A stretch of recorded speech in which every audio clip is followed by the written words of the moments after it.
Vamos a seguir, hermanos. Lo que tenemos aquí, creo que nos quedamos ahí mismo en el verso 13. Dice la presencia del profeta, la experiencia del profeta. El Espíritu Santo lo levantó y lo llevó al interior del atrio.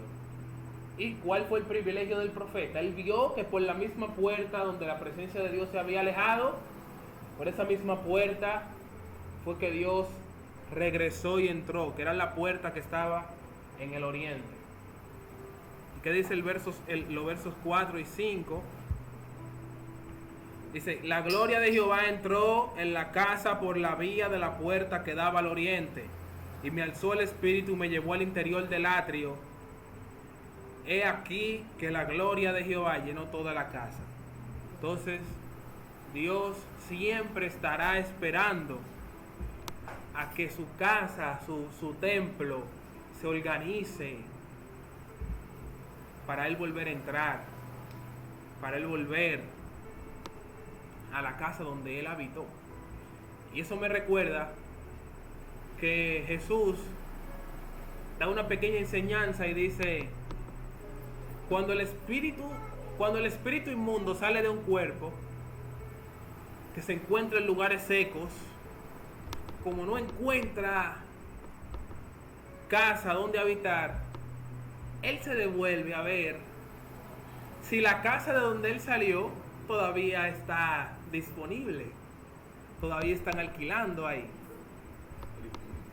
Y cuando él la ve organizadita, arregladita, con su nombre todavía en la puerta, él dice, oh, pero yo vivo aquí todavía, y entra de nuevo. Y dice la Biblia que entra con 7 más. Y el postrer estado de la persona es mucho peor. Entonces, créame que cuando un hombre de Dios poco a poco enfría y su vida espiritual va decayendo, al tiempo, hermanos, ahí va a entrar un asunto que usted no quiere. Y cuando ese asunto entre, ahí es que se va a ver la diferencia entre lo que usted era y en lo que usted se está convirtiendo. Entonces tenemos que tener cuidado y asegurarnos de que el Espíritu de Dios mora en nosotros, porque es muy peligroso tener la casa vacía. Amén, hermano Carlos. Ah, no, nada. Ahí te va a estar ahí y tú te vas a coger mucho. Yes. No paga. Claro, lo que hace es que te endeuda más. Pero me gustó la partecita de la postura de Dios del Oriente. Y yo me lo llevé a otro lugar sobre lo que es como una persona se aleja de Dios y llega un momento en que quiere reconciliarse con Dios y se pregunta, ¿y dónde está Dios? Donde mismo tú lo dejaste. Porque no creas, Dios se mueve de ahí. Yes. Ahí donde tú lo dejaste está Él, esperando que tú vuelvas. Olvídate de esa cuestión, o sea, no busques como ir con Israel. ¿Y con qué nos presentaremos delante de Jehová? Que ustedes saben. Yeah. Ustedes saben cómo tienen que presentarse delante de Jehová. Eso no es una pregunta que ustedes tienen que hacer. Ustedes están claros de cómo es Dios, de cómo se mueve Dios y de la manera que Él actúa. Yes. O sea, a ustedes no hay que darle mucha explicación. Yes. Quebranten sus corazones, humíllense ante Dios, clamen a Dios y ahí Él estará. Es así. Es así. Entonces, nosotros a veces nos hacemos esa pregunta, pero es una pregunta como para justificarnos nosotros mismos. De por qué no hemos cambiado. Y siempre utilizamos la palabra, Dios rescátanos, pero no queremos salir de ahí. No, pero espérate, levántate. Claro. Sal de ahí y ve donde tú dejaste a Dios y vuelve con Él. No, ellos quieren estar como Pedro en el agua. Sálvame, maestro. No, sal de ahí y vuelve al redil. Es así, hermano. Mire, aquí ninguno de ustedes me puede decir a mí que usted no sabe orar y pedir perdón y humillarse. Usted sabe hacerlo. Entonces, cuando una persona permanece en el error, o es porque el error es más fuerte que su voluntad, o es porque quiere. no es porque no sabe cómo salir de ahí. Porque usted sabe cómo arrodillarse, cómo pedirle a Dios. Es más, cuando miren los problemas serios, todo el mundo es experto en el área de la oración. Todo el mundo tiene un doctorado en oración y en ayuno y en todo eso. Cuando miren los problemas serios, nos volvemos expertos orando nosotros. Entonces, señores, no hagan como el pueblo de Israel, como decía el hermano Carlos. La pastora tiene algo que decir. Hay que considerar, dice las zonas pequeñas, gastar las zonas pequeñas, que son las que hacen daño Yes. y turban el mejor. Sí es. Entonces, a veces los pecados pequeños, sencillos, ustedes creen que no dicen Ay, nada. esos son los peligrosos. Entonces, se acomoda a él, a ese pecado. Ay Dios, perdóname Señor, pero de hacerlo. No es que perdóname Señor. Exactamente. Pero no lo viste. Entonces mañana tú haces ese y otro más. Pasado hace este, aquel y otro más. Cuando ya viene cargando, está cargado de zorra pequeña, que cómo mato esta zorra. Ahí es que corre el peligro. Entonces dice, Yes. ¿y cómo yo? ¿Y qué soy yo? ¿Soy cristiano o no? Es esa pregunta. Porque en verdad ya no hace la actitud ya no de cristiano, sino no digo de un converso, de un impío. Señores, Entonces, miren. ese es el caso. Entonces hay que ir mandando Las zorras pequeñas, claro. para que no la dejen crecer, porque si crece hermano, ¿qué fue? No ignoréis las maquinaciones del enemigo, dice la Biblia. Y Satanás no es tan estúpido como para mostrársele a la gente y decir, miren, aquí estoy, soy yo que te estoy usando para que hagas esto. No. Cuando Satanás trabaja en la vida del cristiano, lo hace, miren, poquito a poquito. Y uno poco a poco va dejando entrar un chin. Eso no importa, eso no es pecado, es un chin. Y de a chin, ya usted está fuera de la iglesia sin darse cuenta. Yes. Hermano Carlos. Sí, pero también hay que tomar en cuenta que se le llama zorra pequeña, porque no es tan pequeña como nosotros lo pensamos. Mira, por ejemplo, ¿a qué Pablo le llama leve tribulación? Oye, que Pablo le llama leve tribulación, casi lo deja muerto. Pasando hambre, necesidad, sin casa, sin ropa, sin nada, y él dice leve. Óyeme, y a nosotros a veces nos pasa una cosita y creemos que el mundo se está yendo arriba. Yes. ¿Por qué? Porque el 80% de nuestra dependencia es de nosotros mismos. ¿No? Cuando tu dependencia el 100% es con Dios, las cosas tú las ves pequeñas. Yes. Pequeñitas, porque cuando tú dices, tengo este problema, pero Dios es más grande que ese problema. Yes.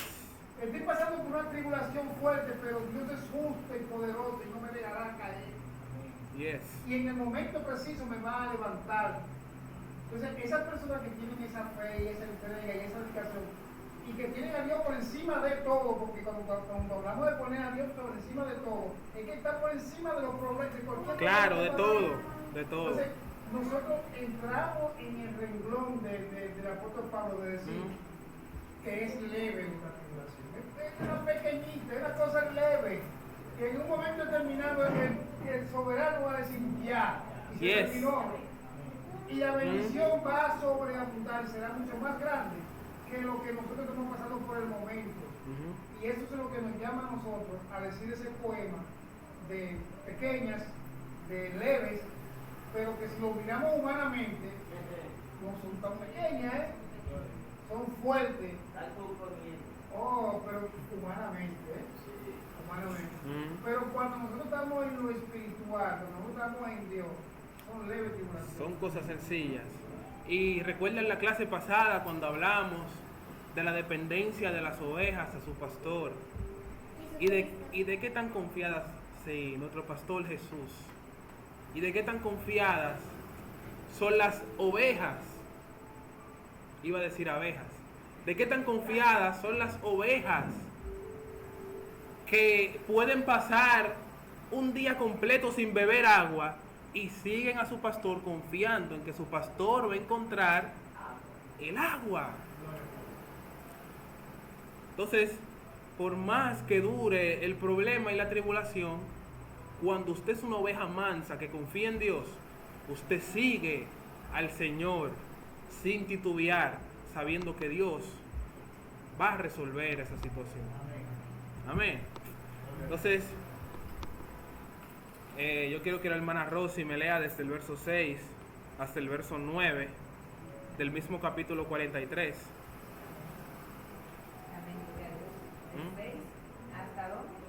Hasta el 9. Leyes, leo en nombre del Padre. Leyes del templo. Y oí uno que me hablaba desde la casa, y un varón estaba junto a mí. Y me dijo: Hijo de hombre, este es el lugar de mi trono, el lugar donde posaré las plantas de mis pies, en el cual habitaré entre los hijos de Israel para siempre. Y nunca más profanará la casa de Israel ni su santo nombre, ni ellos ni sus reyes, con sus fornicaciones, ni con los cuerpos muertos de sus reyes en sus lugares altos. Porque poniendo ellos su umbral junto a mi umbral, y su contrafuerte junto a mi contrafuerte, mediando solo una pared entre mí y ellos, han contaminado mi santo nombre con sus abominaciones, que hicieron, por tanto los consumí en mi furor. Ahora arrojarán lejos de mí sus fornicaciones y los cuerpos muertos de sus reyes, y habitaré en medio de ellos para siempre. Amén. Entonces mire Dios cómo dice: yo volveré a mi casa. Yo voy a volver a mi casa. Y nunca jamás Israel va a contaminar mi templo. Nunca jamás. Esto es una palabra profética. Y va a llegar el tiempo en el que ya no va a haber contaminación. Creemos que habrá un tercer templo. Un templo que estará en un tiempo donde ya el reino del Señor estará en la tierra. Y ya no habrá quien contamine el templo. Entonces, Dios está profetizando que vendrá un tiempo en donde ya no habrá contaminación. El pueblo de Israel, desde que salió de Egipto, siempre dio dolores de cabeza. Pero Dios dice: llegará el tiempo en que voy a quitar el pecado del mundo. Entonces el verso 10 dice: tú, hijo de hombre, muestra a la casa de Israel esta casa, y asegúrense de sus y avergüéncense de sus pecados, y midan el diseño de ella, y si se avergonzaren de todo lo que han hecho, hazles entender el diseño de la casa, su disposición, sus salidas, sus entradas, y todas las formas, y todas sus descripciones, y todas sus configuraciones, y todas sus leyes, y descríbelo delante de sus ojos para que guarden toda su forma y todas sus reglas y la pongan por obra. Esta es la ley de la casa sobre la cumbre del monte, el recinto entero, todo en derredor será santísimo. He aquí que esta es la ley de la casa. Entonces, en los capítulos anteriores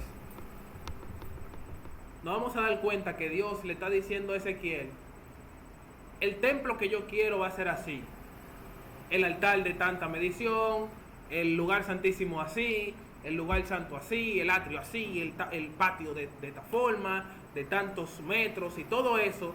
Dios le dice a Ezequiel luego: hazles ver la casa que yo quiero que me hagan, conforme a como yo te la dije, con las mediciones que yo te dije, y será lugar santísimo, dice el Señor.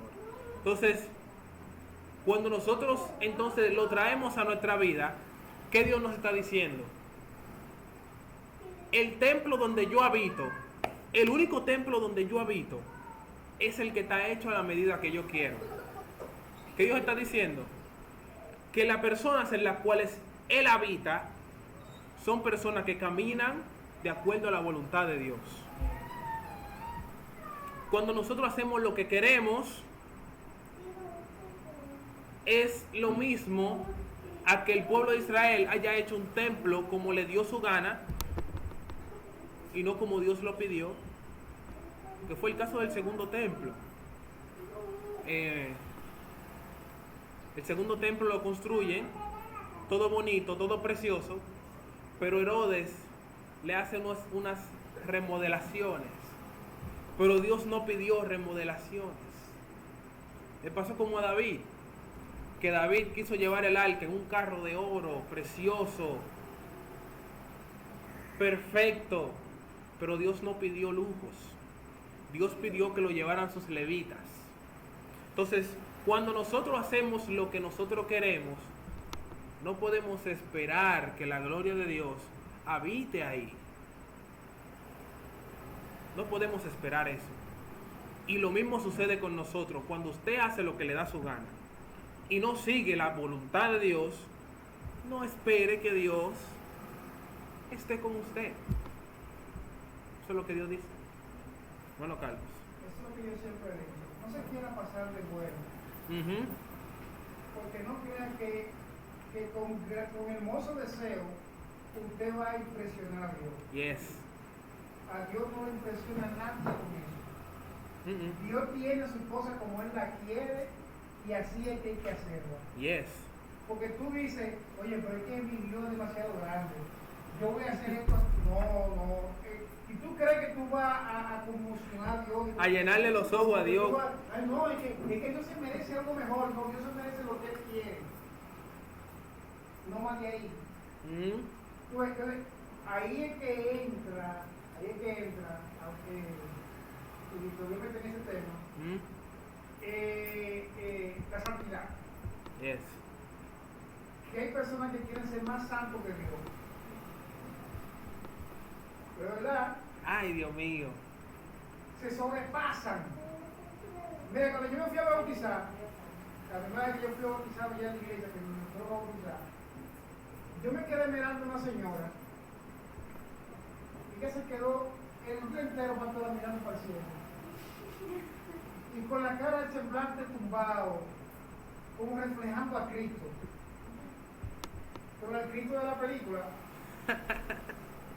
¿Se oyeron? Y se veía como que ella estaba viendo el cielo abierto y el Hijo de Dios sentado a su diestra. Y yo decía, pero ven acá. ¿Qué le pasa? Porque yo no para nadie aquí. ¿Qué es lo que ella? Pero que son gente que quieren sobrepasarse.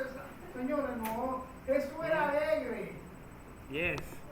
Eso no era el Jesús de la película, que parecía que estaba enfermo. Usaba el sarcasmo muchísimo, por si acaso. Claro. Pero yo tenía Jesús, mira, como si tuviera hepatitis. Sí. Y no es así, no, Jesús no era así. La Biblia presenta a Jesús como una persona alegre, contento, gozoso. De hecho, hay un par de chistes en la Biblia que hizo Jesús que yo me sé. Hay varios chistes ahí. Mira, y usaba también expresiones que cuando había cosas como que lo bajaban a él usaba expresiones que le subía. Sí. Por ejemplo, hijo de David. ¿Y qué dijo eso? Chacho, David. Dijo el Señor a mi Señor, sígate a mi diestra. David me vio a mí en el cielo. Que es más grande que David. ¿Me entiendes? O sea que hay que ver a Jesús de esa forma y nosotros tenemos también que entender que la santidad no es entristecer el rostro. Que la gente cree que ser santo es entristecer el rostro. O andar así. Ay, no, la hermana se ríe demasiado. Ese hermano es espiritual. Pero ven acá. Ese es el evangelio, el gozo, la alegría. Lo llamaron comelón. ¿Cómo lo llamaron? Así, vamos, ¿qué estoy diciendo? Oh, sí. el Cristo que nos presentaron de muchos tiempos En las películas. en las películas no es realmente el reflejo de nuestro Señor Jesucristo. Ese no reflejaba la iglesia por ningún lado. Es así. ¿Entiendes? Estaba preocupado todo el tiempo de la película. Parecía que era de verdad que Estaba endeudado. Una Dios gente mío. deuda que no hayan que hacer con ellos. Turbado, no, eso no, mire, no, mire, eso es cierto. Y Jesús criticó eso de los fariseos, porque Jesús le dijo a los fariseos, creo que en Mateo capítulo 23, dice, ustedes quieren honrar a Dios usando mandamientos de hombres, pero en vano lo honran, dice Jesús, porque de boca alaban a Dios, pero su corazón está lejos de Dios. ¿Usted sabe lo que Jesús le está diciendo? Que Dios le decía a ellos, no beban agua a las 3 de la tarde, y ellos venían y decían, no se puede beber agua desde las 2 de la tarde hasta las 10 de la noche. Eso es lo que Jesús le estaba diciendo. Entonces, Dios, por ejemplo, Dios le dice a ellos que el sábado es para descansar. De un solo mandamiento, los judíos hicieron, le voy a hacer el resumen fácil. Dios da 10 mandamientos. De esos 10, Moisés hace 613 mandamientos. Y de esos 613 mandamientos, los judíos sacan 1016 mandamientos. Y la cuenta sigue aumentando.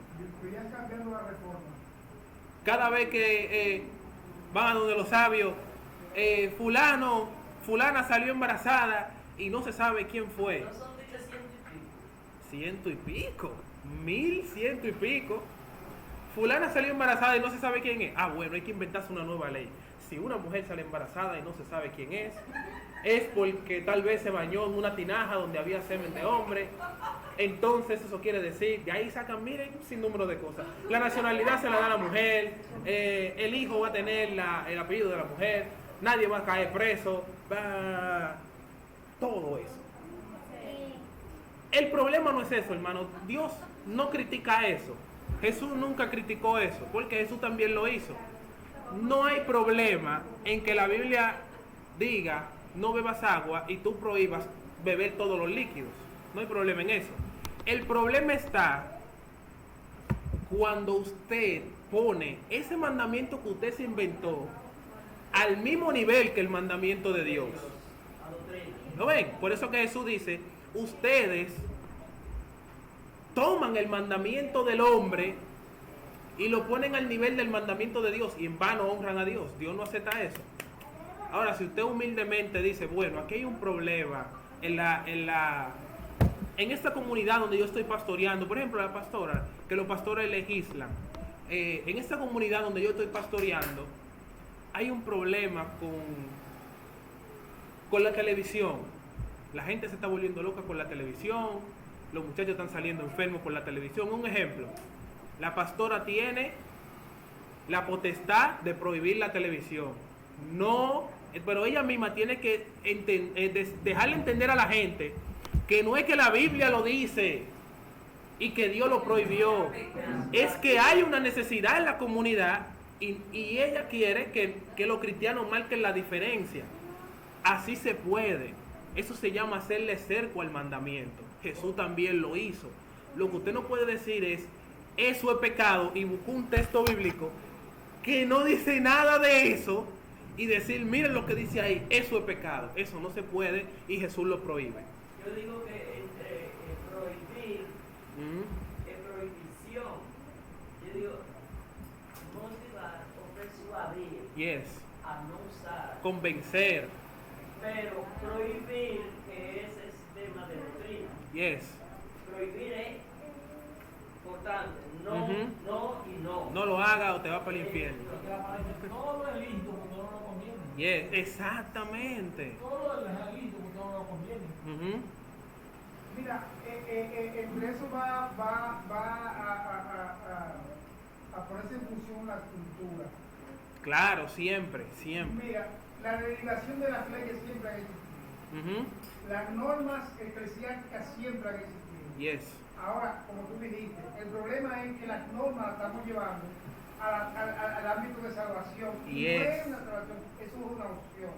Por ejemplo, la televisión, como dice el hermano, está acabando con la humanidad, con la juventud, con los niños, por los tipos de programas que se están elaborando, que están llevando metamensajes y una cosa. Bueno, la iglesia entra en pleito con eso y establece una norma para ayudar y conservar la dignidad de la iglesia. Ahora, ¿cuál ha sido el error de la iglesia? Que no lo ha establecido como una norma opcional, sino como una doctrina. Yes.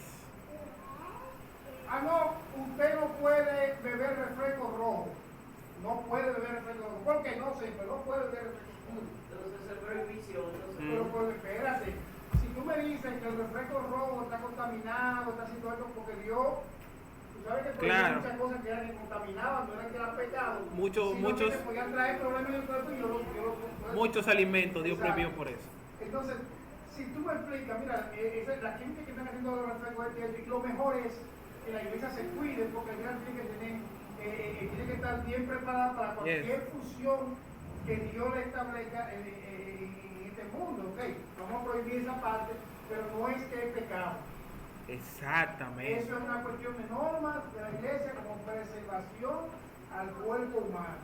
Pero no, la tomaron entonces los religiosos, porque hay gente que son religiosos, que no escriben su propia historia, Ujú. sino que viven la historia de otro.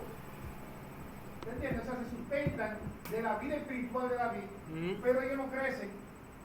Ellos siempre son admiradores de David y se sienten bien con David y se sienten espiritualmente bien porque David está ahí. Pero el día que David se descarría, se van ellos también. Sí. Son personas que no tienen su propia historia, porque Pablo, Pedro, Juan, todos escribieron su historia. Mañana tiene que escribir la de ella, Ujú. y yo tengo que escribir la mía, y usted tiene que escribir la suya. Cada uno. Cada uno, porque lo mismo que se le dio a Pedro, se le dio a la iglesia. Yes. Y es para que la ejecuten y escriban su propia historia. Yes. Y no estén fundamentándose simplemente en historia de otros. Viva su propia historia bajo la presencia de Dios.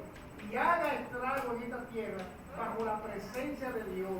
Y Yes. las leyes eclesiásticas, por Dios, que se aclaren. Yes. Miren, Señor, esto es una norma, esto no es pecado, esto es una norma. Y la gente se somete más obedientemente, pastor. Que a cuando se le prohíbe, y eso es Cuando pecado. usted le prohíbe, se enoja. Pero cuando usted le explica la cosa y no es verdad, vamos a colaborar. Yes.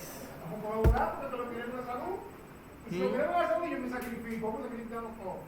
Pero eso no es pecado, eso simplemente es una norma.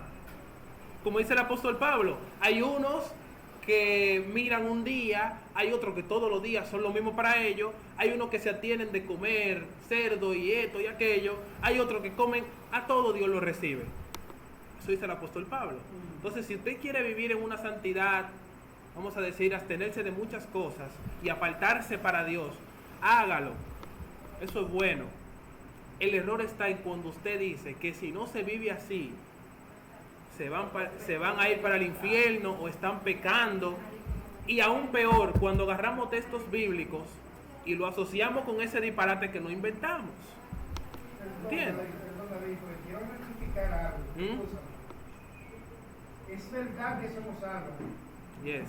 pero una vez nosotros aceptarlo, Claro, hay que mantenerlo. si lo aceptamos y fallamos en eso, estamos Claro, pecando, claro que sí. porque estamos en desobediencia. Claro que sí. Claro, eso es una realidad. Claro. Porque una vez yo lo hacía, es como yo le decía a mi patrón, yo vine, mire, yo estoy de acuerdo con esto, pero yo me someto. Pero yo quiero que usted esté clara de que yo no estoy de acuerdo con nada de eso, pero como yo estoy aquí y lo acepto, yo me someto Yes. a eso. Y yo me sometí a todas mis cosas. Yo no estaba de acuerdo. Mientras yo estuve ahí, nadie me vio así. Porque yo respeto las leyes y las normas de la iglesia. Yes. Amén. Pero se la puse Importante. claro, para que después el día que yo me vaya, yo lo utilice y me vea de otra forma. O pero vea acá, claro, ¿qué fue? Digo, no, yo, claro, con mis líderes de la iglesia. Yo no lo hacía porque hay. Yes. Y yo respetaba eso ahí. Mientras yo esté ahí, respeto. Y Dios ve eso. Claro. Porque los hijos de Recabías, ¿era que se llamaba el hombre? La descendencia que él ordenó a que no bebieran vino ningunos. Que Dios le dice al profeta Jeremías, ve, llévale vino. Y cuando el profeta le lleva vino, ellos dicen, no, nuestro padre nos enseñó que no bebamos vino nunca. Y Dios le dice, dile a ellos que por honrar el último testamento de su padre, de su progenitor, yo iba a estar con ellos para siempre y la salvación no iba a faltar. Dios ve esos sacrificios, pero siempre y cuando cumplan los reglamentos de lo que estamos estableciendo aquí. Que no fue que el padre Recabías, era que se llamaba, le dijo a sus hijos que beber vino era pecado. Su padre le dijo, no beban vino, porque los hombres que son adictos al vino, él sabía lo que le pasaba. Entonces él le dijo a sus hijos, no beban vino para que no sean borrachones como los demás. Y eso siguió de generación en generación y toda su generación vivía así. Y Dios honró eso, porque eso es lo importante. Nosotros debemos someternos a las normas que hay en los lugares. Jesús le dijo a sus discípulos, ninguno me anden por camino de gentiles. Oiga, ninguno me anden por camino de gentiles. Y eso no es pecado. Porque el mismo Jesús después le dijo, vayan por todo el mundo y prediquen el evangelio. Pero se lo prohibió en una ocasión. ¿Por qué? Porque había una situación. Y eso siempre va a pasar. Sucede una situación, Dios no lo quiera. Y la pastora va a tener que hacer ciertas sugerencias a la iglesia para que nos cuidemos de eso. Eso siempre va a pasar. Claro. Un ejemplo, aquí, bueno, donde más alguien aquí en Santo Domingo, en la capital. Iglesia que usted llega, por ejemplo, a ti te mandan a arrepentir. Pues si yo voy a visitarla y sé que no usan barba, hay que pelarse el pelo. Ajá, yo no lo hago. Claro. No es porque creo que está en pecado nadie, sino para que ellos Exacto. no peleen. Porque ellos van a pecar. Claro. Si usted va con uno y se ajustó los pantalones, ellos van a pecar. Porque ellos no van a llamar a pecado, ¿verdad? Llamar a los santos impíos. Entonces, no es bueno delante de Dios eso. Entonces, ¿qué hago yo? ¿Por qué ponérmelo? Yes. ¿Por qué ponerme a este? ¿Por qué ponerme? Pues si ellos no lo usan. ¿Por qué usarlo? ¿Por qué usarlo? Entonces, ok, ellos me visitan, tienen que sujetarse. Claro. Pero si yo lo visito, yo soy la que tengo que sujetar. Exactamente. Llevarme y a su regla, Yes. para que ellos no queden. Como hacía el apóstol Pablo también. Es que eso es respeto. Yes. Porque es que el problema es cuando tú ves gente así, que sabiendo ellos van así, son personas que siempre Provocadores, provocadores. Yes. Si usted sabe que si les también así, no vaya a ser bueno. Mira, yo critiqué a un predicador, un testimonio que se mencionó mucho, y yo siempre lo critiqué. Ese yo decía, la formalidad era Muy estricto. esencial. Ok. El predicador que iba a predicar ya tenía que ir bien vestido, con su corbata y todo su cosas. Porque para ellos la impresión, la formalidad Era muy importante. Muy importante. Usted diría, eso no es nada, pero esas son sus normas. Claro. Y usted quiere ir a llevar un buen sermón allá, vaya con su corbata. ¿Cree que le crean? Exactamente. Entonces, él fue, le exigieron la corbata, uno de los hermanos le cortó una, él se la puso, cuando entró al altar, yo lo critiqué grandemente, cuando subió al altar a predicar, se quitó su corbata, la enganchó, se fue y le dijo que predique la corbata. Él estaba falso, muy falso. Y la gente lo hizo muy bien. Él lo testificaba como algo bueno. Como algo bueno, y la gente, no, porque eso está mal. No. Usted está irrespetando la iglesia. Usted no puede ir allí y que tengo que predicar A poner tu regla. Eso es una falta de respeto. Claro, por todos los lados. Pero mucha ética ahí. Claro que sí. No, pero el testimonio robó por muchas iglesias y eso era un escándalo. Y todo el mundo no le da gloria al predicador porque si él hizo algo bonito. Yo no diría. Y la gente que estaba ahí esperando un mensaje. Debe de ir no es que el que va a predicar, el que va a predicar es respetar la audiencia, ¿verdad? Debe de ir bien Claro. vestido, ¿verdad? Porque usted va a hablarle a un público. Claro. No va en su casa. Entonces, como hay que respetar eso. Claro que sí. Pero, hermano, lo que él hizo fue. Eso fue un irrespeto, un irrespeto. Es verdad que hay gente que exagera. Yo te voy a decir la verdad. Hay iglesias que exageran. Exageran grandemente. Yo que predicaba en la iglesia de Carvalho Hondo, una iglesia grandísima de 3 plantas, llegaba cuando usted hablaba, sonaba en español y en creol. O sea, tenían un parlante que cuando usted decía algo, sonaba en español aquí, pero arriba sonaba en creol porque había haitiano. Óyeme. Y cuando yo estoy ahí, entonces esperando para subir al altar para predicar, ellos me entregaron un libro, Lo que iba a hablar. lo que yo tenía que decir y lo que no podía decir. Lo que podías y lo que no. Y yo estoy leyendo mi librito de todo lo que yo podía decir y lo que no podía decir. Yo le dije al hermano, pero si tú me hubiese dicho eso, Yo no veo. yo no vengo. Porque yo no soy ningún robot ni una grabadora para yo venir a decirte lo que A tú me grabarme pones eso. ahí. Y si yo estoy de acuerdo con lo que tú tienes ahí. Lo que tú quieras ir. Sí. Pero ya estaba ahí. ¿Mm? Y cuando prediqué, yo hice un consumé de lo que estaba ahí. Yo prediqué de todo lo que estaba ahí. O sea, porque no es que te dicen, tú vas a decir esto, no, sino que te dan todos los párrafos y ideas de las que tú tienes que hablar. Yo hablé de todo eso. Todo eso, yo hice mi interpretación de lo que yo tenía ahí y hablé y prediqué y ya. Pero ¿qué le dije a él? No puedo más, no puedo más. No, pero claro, porque eso, dígame, usted lleva un sermón y cuando viene a ver te dan una lista que tú tienes que. No. Eso es demasiado exagerado. A ustedes alguna vez que me invitaron y me dijeron que no se podía hablar de pantalones, ni de aretes, yo soy licenciado en teología, yo no voy a meterme en asuntos de la iglesia. Yo no me puedo meter. Claro. No podemos ir. No tengo que meterme en esos asuntos del pantón. No podemos ir a reformar una iglesia a nuestro gusto y nuestra cosmovisión. Yo no puedo ir a otra iglesia a decirle cómo se deben comportar sus miembros. Amén.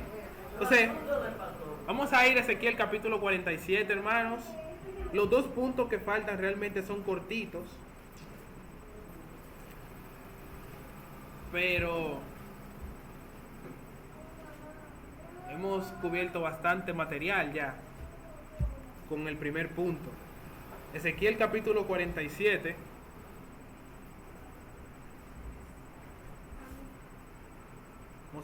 Vamos a hablar del agua que sale del templo, que fluye del templo. Yes.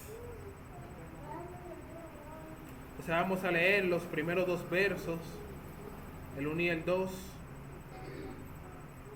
Amén. 47, 1 y 2. Yes. Dice así, en el nombre de Jesús. Amén. Me hizo volver luego a la entrada de la casa, y he aquí aguas que salían de debajo del umbral de la casa hacia el oriente, porque la fachada de la casa estaba al oriente, y las aguas descendían de debajo hacia el lado derecho de la casa al sur del altar.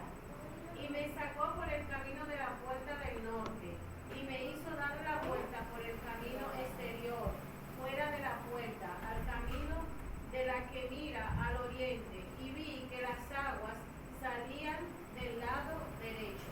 Amén. Amén. Entonces, el oriente, ustedes saben que el oriente es el lado derecho. El oriente, el occidente. Amén. norte, sur, este y oeste, oriente y occidente. Entonces, las aguas que ve el profeta están saliendo justo del lado de por donde entró la presencia de Dios. Y déjame si lo dice ahí. El agua es portada de ¿Qué ustedes creen que es el agua?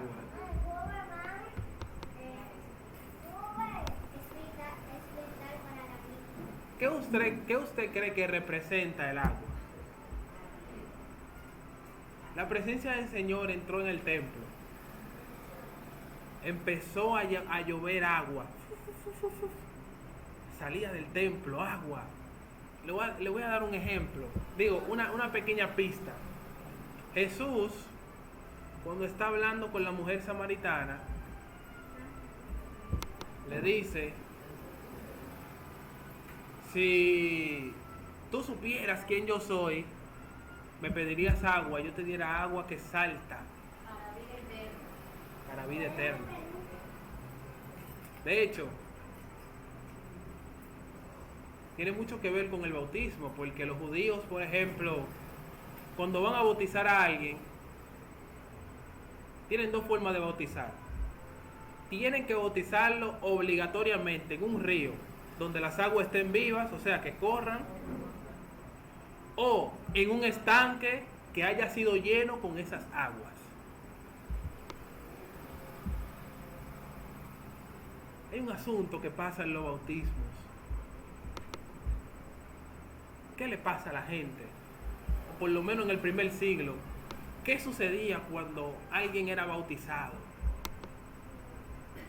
¿Qué sucedía después? ¿Eh? Era lleno del Espíritu Santo, era transformado. Amén. Ya Ingrid dio en el clavo, en el punto. En este templo, en esta visión del templo, las aguas representan el mover del Espíritu Santo en nuestra vida. Una vez que nosotros nos restauramos y volvemos a la presencia de Dios, ese río, esas aguas, por eso decía el hermano Carlos, que usted no puede ser cristiano y andar de que todo le hiede y que siempre hay un problema y viendo pescado en todos lados. No. Si algo caracteriza a un cristiano en quien mora el Espíritu Santo de Dios, es la alegría,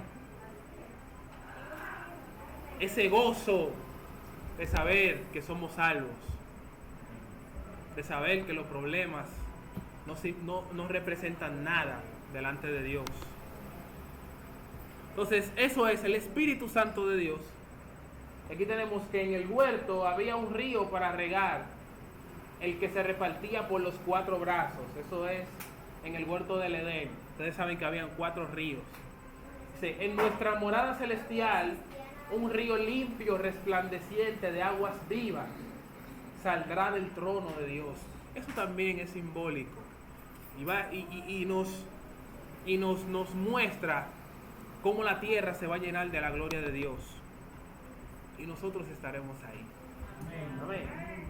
Entonces, Ezequiel, desde el verso 3 hasta el verso 6, observa la anchura y la profundidad del río. ¿Quién me lee esos 3 versos?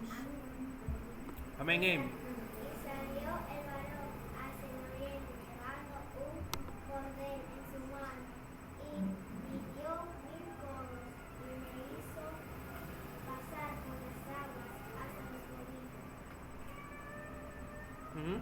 Sigue. Y dio otros 1000 años, y me hizo pasar por las aguas hasta los rodillas, y me hizo pasar por las aguas, hizo pasar por las aguas, y dio otros 1000, y era ya un río que yo no podía pasar, porque las aguas habían crecido de manera que el río no se podía pasar, sino nada.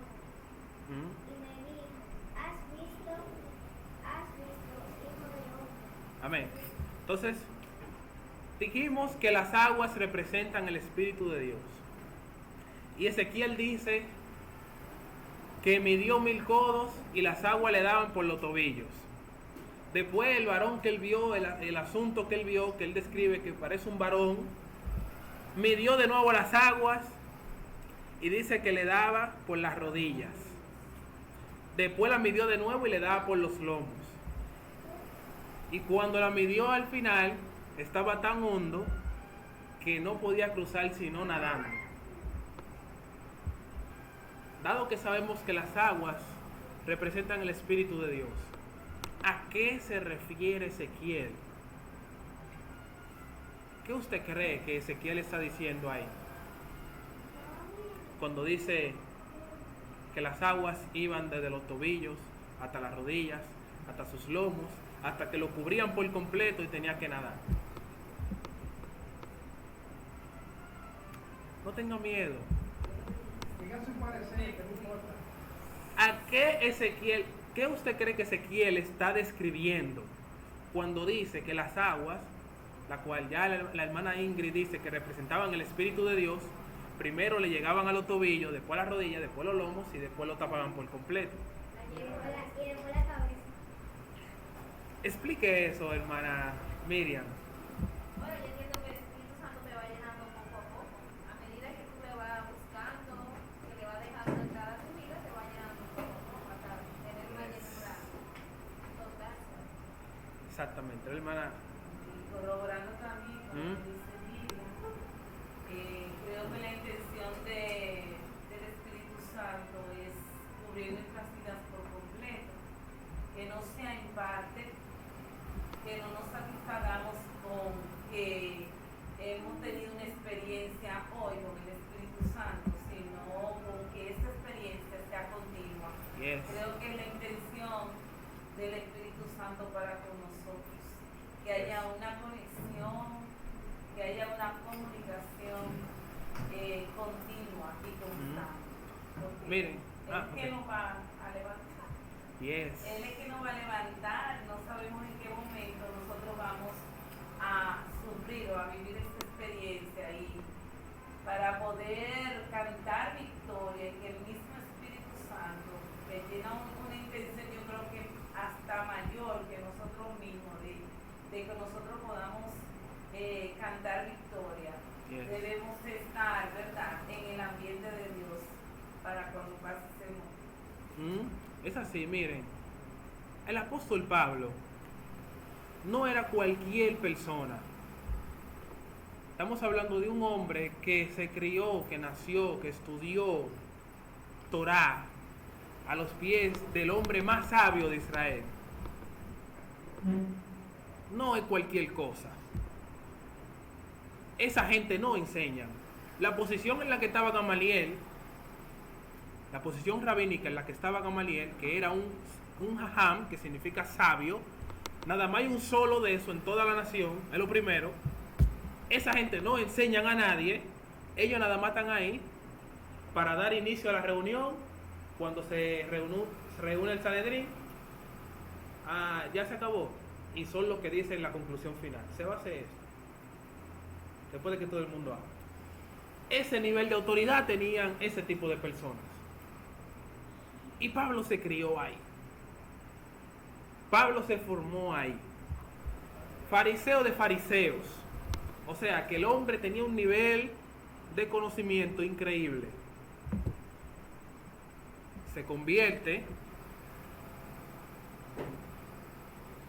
¿Y usted cree que Pablo empezó a predicar de una vez? Siendo una persona con mucho más conocimiento, preparación, que todos los discípulos de Jesús juntos en una licuadora, el hombre no empezó a predicar de una vez. Duró un tiempo de preparación de muchos años antes de salir a predicar. Pero antes de salir a predicar, esperó que los líderes de la iglesia le dieran el permiso de salir a predicar. Que no querían dárselo. Escuchen eso. Entonces, Ezequiel está hablando de un hombre que ya la presencia de Dios volvió a él. Cuando una persona vuelve a los caminos del Señor, viene a la iglesia y se arrepiente, no es como que ya usted puede salir por ahí a enseñar a la gente del evangelio y a predicar. Hay un tiempo de preparación. Hay un tiempo en el que el ser humano va creciendo y creciendo y creciendo en cuanto a lo espiritual, hasta que llega el momento en el que la persona ya está sumergida por completo en ese río del Espíritu, y Dios le da el permiso de ir y cumplir con su asignación. David, me interesa mucho el punto que dice nado.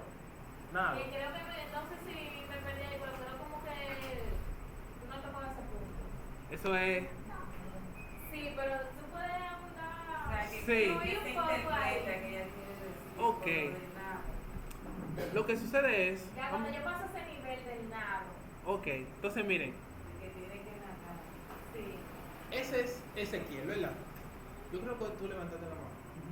Ok, Lo que pasa es que cuando tú te sumerges en Dios, en la corriente del Espíritu, tú debes de nadar en esa corriente. Porque al tú nadar en la corriente, tú estás recorriendo en los conocimientos del Espíritu Santo para llevarle vida a otro. Porque no es simplemente que tú ves una cosa y verla, sino que tú tienes que tener también la habilidad de interpretarla. O sea, correr, nadar en la corriente del Espíritu Santo es experimentar el poder, la esencia, el conocimiento, la ciencia que emana del Espíritu Santo para llevarle a otro. Porque es una cuestión simbólica, ¿eh? Tú sabes que de la manera Sí. que el agua puede controlar tu cuerpo a nivel de tu flote cuando te cubre. Sí. ¿Entiendes? Entonces tú vas por la rodilla, donde tú tienes movilidad, vas por la cintura, vas por esto. Pero cuando tú te llenas y te sumerges, ya tú estás bajo esa cobertura, bajo esa corriente, y ya tu cuerpo flota y va nadando en esa. A mí no me gusta utilizar la palabra dimensión. Está muy alto, ¿eh? No, porque tengo un Se criterio da de nada. esa dimensión. Pero si él va nadando en esos ambientes espirituales, en esa sensación, en esa corriente, en ese poder, de tal manera que él puede llevar vida a otro, porque es, como digo, experimentado en el movimiento, en el fluido del Espíritu Santo. Ahora, yo tengo una pregunta. Yo no sé si le contesté a la sierva. Amén, amén. Yo tengo una pregunta. No sabía que me la preguntaste. Oye, yo pensé que tú ibas a decir eso mismo ahorita, ¿eh? No era eso. Porque se me fue, pero yo no. La pregunta la tenía que controlar. Pero oye, mira, yo no me explico porque es que se contradice. ¿Cómo es que tú estás lleno del Espíritu y tú eres pecador? Porque la gente dice, nosotros somos pecadores. Pero si tú eres pecador, ¿cómo estás lleno del Espíritu? Porque yo supongo que la Biblia dice que cuando tú vienes a Cristo, nueva criatura es. Las cosas viejas pasadas, aquí todas son hechas nuevas. Entonces tú no puedes ser pecador. No somos pecadores. No, tú eres pecador. Wow, gloria. Porque si Cristo me restauró, me purificó, me limpió con su sangre preciosa, yo no puedo decir lo contrario ahora, porque entonces la sangre de Cristo no es efectiva en mi vida. Yes. Yo no soy pecador, yo era pecador, ya no. Miren, señores, bueno, la hermana Rosy estaba aquí, estábamos hablando de la oración y yo dije justamente eso. Yo no me identifico con esa narrativa de muchos predicadores que dicen, porque hermano, somos pecadores, pecamos todos los días. A mí no me incluye ahí. Tú pecas todos los días. Tú pecas sin darte cuenta. No me incluye ahí. Entonces mucha gente dice, amén, es verdad. No, eso es como que usted sea ladrón y rectifique su condición todos los días. No. Yo no acepto que me digan eso, ni lo digo tampoco. Y eso lo decía yo cuando hablamos de la oración el sábado, yo soy hijo de Dios. David, que tú pecaste ayer, sí, pero yo no soy pecador. Pecador significa practicante del pecado. Continuamente pecando. Hermana pastora. Que quiero usar lo que dice Juan. Tenemos un cuerpo pecaminoso, pero no somos unos pecadores. No. Pero como Ahora, es al tener un cuerpo no glorificado, porque no sé, igual a los ángeles, que pueden tener un cuerpo todavía. ¿Qué le gustan ese carnal. asunto? Sí. Entonces, este cuerpo carnal, tenemos ahora la ayuda que es el Espíritu Santo, ¿verdad? Donde Él nos llena y hace morir tu deseo carnal. Yes. Entonces, ese deseo carnal es cuando la mente, tenemos mente ahora cristiana de Cristo, le dice, pero mira, recuerda, eso está mal, porque el cuerpo,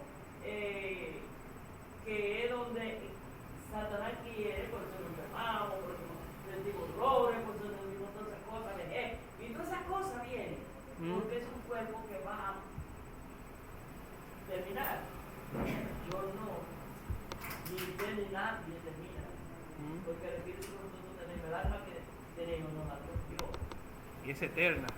Y es eterna porque nos la dio Dios. Este cuerpo fue sentenciado a la muerte. Menos Carlos Nuestra Jesús. esencia. Rosy, no, Rosy Gómez, sigue viviendo. Por eso ¿por qué sigue viviendo? Porque tiene un alma, un espíritu que me lo dio Dios. Que Dios fue que me lo dio. Usted sabe que Sandra, Dios tenía un alma, tiene un espíritu. Entonces, esa alma y ese espíritu es lo que uno, pero yo pertenezco a Cristo. Él me lavó de mi pecado. Yo vine a Él. Entonces, ya no soy el trapo de inmundicia, como dicen muchos. Mira, es tanto así. Pablo tuvo que hacer una analogía de lo que era la fusión del cuerpo, del espíritu y de la mente. Y él decía claro, pero ven acá, ¿por qué yo tengo que hacer lo que no quiero hacer? Ahí hay una lucha. Hay una lucha, porque si yo sé que poner en la mano ese libro es pecado, ¿por qué quiero ponérselo? Porque quiero ponerla y porque tengo que. O sea, ¿por qué me seduce hacer tal cosa? Entonces, Pablo, cuando hace esa analogía de los deseos de cada función en el cuerpo, él dice, pero gracias le doy a Dios. Que con la mente le sirvo a Cristo y con el cuerpo de la carne. Pero después dice, pero crucificado estoy juntamente con Cristo. O sea, mi cuerpo está imposibilitado. Él quiere despertar, él quiere, si no, pero tú no lo dejas. Está muerto. Hay deseos que son normales, que usted tiene una pareja, que usted tiene deseo de comer, que eso no es pecaminoso. Esos son deseos normales del cuerpo. Ahora, los deseos pecaminosos están crucificados. Yes. ¿De qué manera ya comienzan a funcionar cuando usted se descuida? Sí. Si usted se descuida, usted da apertura a que ese cuerpo comience a levantarse de nuevo. Pero mientras usted está en Cristo, ese cuerpo está crucificado. Pero hay gente que no ha podido crucificarse. Le pusieron el primer clavo a la mano ahí. Y tienen los pies y la mano suelta. Por eso se conocen. Porque dicen, yo no me meto en tentación porque Dios me conoce. O sea, es verdad. Tú todavía no has sido liberado. ¿Tú entiendes? Entonces, esa es la parte que el apóstol Pablo enseña en la Biblia. El cuerpo es pecaminoso, pero está crucificado. Está crucificado, claro. Está inestable. No tiene movilidad, no tiene función. Tenemos el Espíritu Santo. Porque tenemos el Espíritu de Dios que nos ayuda, nos fortalece y nos lleva a camino de senda de luz. Porque tenemos a Dios y ese cuerpo no se mueve. Y la gente dice, pero ¿cómo es que esta gente evangélico, tantas mujeres que hay en las calles, tantas diversiones, y tú lo ves y te metías en una iglesia? Y su cuerpo crucificado. No es que nosotros disfrutamos vivir en santidad. Es que agarramos el deseo y lo pusimos en una cruz. Por eso es que la presencia de Dios es importante, porque la lucha es importante. todos los constante. días. El que no tiene lucha constante no está en Dios. Yes. Porque es una pelea a diario para uno mantenerse fiel ante la presencia de Dios. Porque, mire, hasta dentro de su misma congregación, de mi iglesia, usted tiene ataque fuerte. Y usted tiene que mantenerse firme para no pecar contra el hermano, para no pecar contra el hermano. Y seguir amando y buscar de Dios. Yes. Amén. Es así. Porque nosotros tenemos advertencia de que dentro de nosotros hay, ¿cómo se llama? Hay lobo rapaz que nunca se vestido. convierten, pero son igualitos a los ángeles. Sí. Se parecen, son igualitos. Lobo Entonces, rapaz. la gente que habla allá afuera de esas cizañas que están dentro de la iglesia, que se parecen a los evangélicos, y nosotros pagamos todito. Sí. Mira, yo tengo un amigo evangélico que es casi así, pero eso es eso. Yo conozco uno que Por eso que yo no voy a la iglesia. Mira, es la hermana Rosy. No, ya contestó lo que yo iba a decir. Ah. Ella iba a decir ya lo mismo. Entonces, miren, vamos a leer los últimos versos, del 7 al 12, capítulo 47. Y volviendo yo vi que en la ribera del río había muchísimos árboles, a uno y al otro lado. Recuerden que ya Ezequiel tiene que nadar, que como decía el hermano Carlos, representa el estado espiritual donde la persona ya no hace lo que quiere, porque ya no tiene sus pies sobre la tierra para caminar donde él quiera, sino que el Espíritu de Dios es quien lo guía. Entonces él dice, en ese mover ahí, vi muchos árboles de un lado y de otro lado, y me dijo, estas aguas salen de la región del oriente, vuelve a decir el oriente, y descenderán del Arabá. Eso es una región del cielo. Sí, yo di un estudio sobre eso una vez. Anda por ahí. Y entrarán en el mar, y estarán en el mar, y recibirán sanidad de las aguas. Y toda alma viviente que nadare por donde quiera que entrare en estos ríos, vivirá. Y habrá muchísimos peces por haber entrado allí a estas aguas, y recibirán sanidad, y vivirá todo lo que entrare al río. Estamos hablando de las aguas donde ya... Sí, estamos hablando de las aguas en donde ya usted tiene que nadar para estar ahí. No en las primeras, donde usted se movía para donde le daba su gana. Entonces, junto a él estarán los pescadores, y desde el En Gadí hasta el En Glaim será su tendero en redes, y por sus especies serán los peces tan numerosos como los peces del mar grande. Sus pantanos y sus lagunas no se sanearán, quedarán para salinas. Junto al río, en la ribera, uno a otro lado, crecerá toda clase de árboles frutales. Sus hojas nunca caerán, ni faltará su fruto. En su tiempo madurará, porque esas aguas salen del santuario. Y su fruto será para comer, y su hoja será para medicina. Entonces, hermanos, esta es la conclusión de todo lo positivo y lo bueno que experimenta un hombre de Dios cuando es guiado por el Espíritu de Dios. Cuando ya usted no hace lo que usted quiere, cuando ya usted renovó su entendimiento y ya entiende la voluntad de Dios y se deja llevar por la voluntad del Eterno. Eso mismo le pasó a Jesús. Jesús en el Getsemaní, estamos hablando de Jesús, en el Getsemaní le dice a Dios, ¿qué le dice? Si es posible, Padre, que pase de mí esta copa. Pero ¿qué termina diciendo? Típico de un hombre que se deja guiar por la voluntad del Eterno.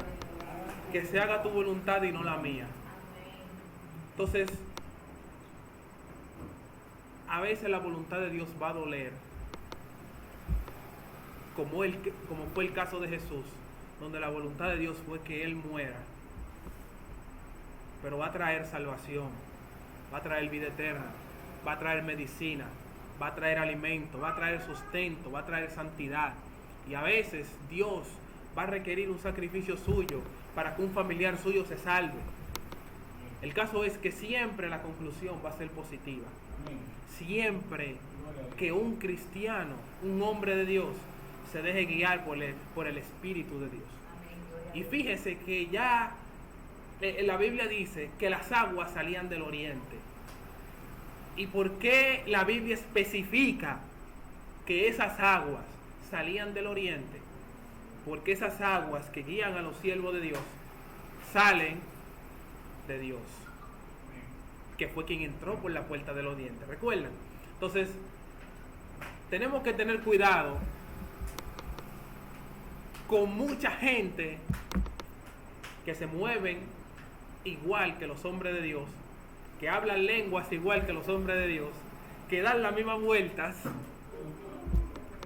que profetizan igual, pero que no son parte de las aguas que salen del oriente, sino que esas aguas salen del norte o del oeste o del sur, pero de Dios no salen. Entonces hay que tener cuidado con eso y llenarnos del Espíritu de Dios. Amén. Entonces el hermano Carlos ya para concluir. Yo hablo mucho, pero está bien. Oye, mira, una de las partes que yo aprendí de Jesús y su oración, si es tu voluntad, que no sea mi voluntad sino la tuya, ahí se habla de una oración sincera. Yes. Porque a veces nosotros queremos hacer una cosa y Dios dice, haz tal cosa y nosotros le hacemos creer como que la queremos hacer. Y que sea sincero a Dios y dígale la verdad.